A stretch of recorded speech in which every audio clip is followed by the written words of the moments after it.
महाराष्ट्र राज्याचे उपमुख्यमंत्री दिवंगत अजितदादा पवार यांचे अस्थीचे विसर्जन दक्षिण काशी तीर्थक्षेत्र प्रकाशा येथील सूर्यकन्या तापी नदीत अर्पण करण्यात आले। स्वर्गीय अजितदादा पवार ज्यांनी जनतेच्या सेवेसाठी अविरत कार्य केले, एक कर्तव्यदक्ष, परखड आणि प्रभावी नेता म्हणून ओळख असणारे दादा यांची अस्थीचे विसर्जन नंदुरबार जिल्हा राष्ट्रवादी काँग्रेस पक्षाकडून अर्पण करण्यात आले व त्यांना आदरांजली वाहण्यात आली। एक कार्यक्षम लोकप्रिय नेता हरपल्याने राज्यात नेतृत्वाची पोकळी निर्माण झाली आहे। त्यांच्या अमर आत्म्यास शतशत नमन। पत्रकार नरेंद्र गुरव, प्रकाशा।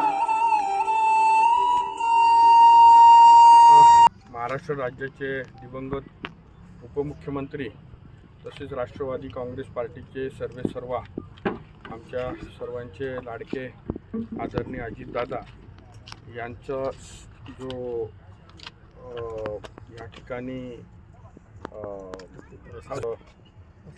अस्थि विसर्जनासाठी आज आम्ही दक्षिण काशी क्षेत्र प्रकाशा येथे तापी नदीमध्ये त्याचं विसर्जन करण्याकरता